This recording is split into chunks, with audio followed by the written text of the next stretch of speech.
6 years after Brexit, UK companies are struggling to hire workers. That's ordinary workers, not hugely skilled workers.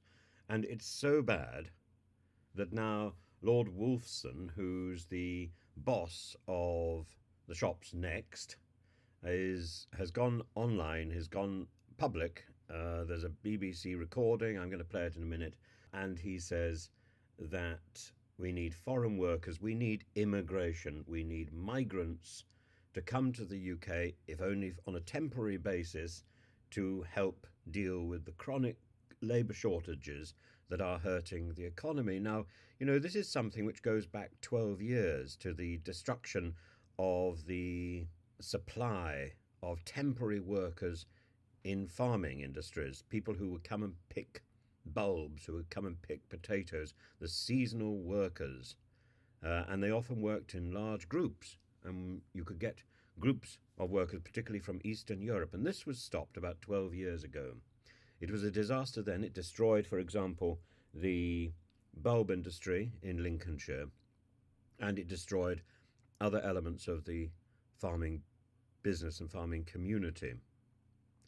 Now, we now need people to stack shelves. We need people to do the sort of jobs that people in Britain are not doing. And I know of, for example, one person from Bulgaria who's been waiting for 2 years, over 2 years, for a visa and had to surrender all his documents in order to qualify for that visa. So he is in complete limbo for 2 years because our Home Office is too indolent to actually do the job that it's promised to do and that it's taken money to do. That, I think, in any normal world would come very close to theft. Why have the Home Office not returned the money? Why have the Home Office not apologised? Why have the Home Office not done the job that they undertook to do? This is outrageous, and this is routine. Let's hear what he's got to say.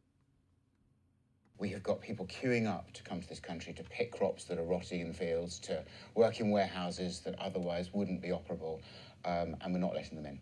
And we have to take a different approach to economically productive migration.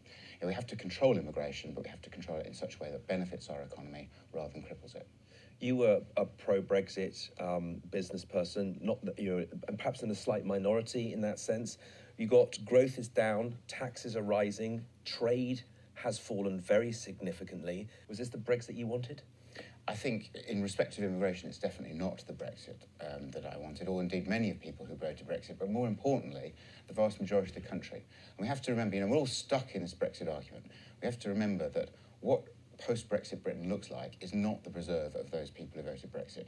It's for all of us to decide. And when you look at the majority of people in Britain, I think they have a very pragmatic view to immigration.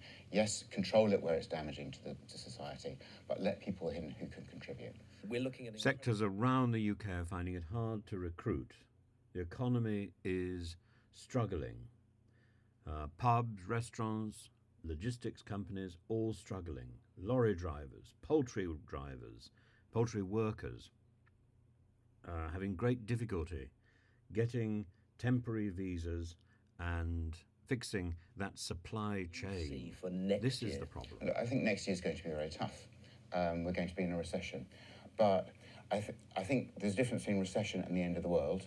It's going to be difficult, but it's not going to be impossible. And the interesting thing about a supply-side recession is that the seeds of correction are automatically sown. So as demand drops and factories begin to empty, then prices begin to come down. And we're already beginning to see factory prices for autumn-winter next year, spring-summer the following year, beginning to come down in dollar terms. So, we can already see the seeds of recovery in 24. We just have to make sure that we get through next year in good shape. I think what the one sort of silver lining to this recession is that we are in full employment. And there are lots and lots of vacancies, too many vacancies. It's one of the things that's causing so much inflation. So whilst people will be squeezed, it's very unlikely that they won't be able to find work. And that's what makes this recession very different from, say, what we saw in the early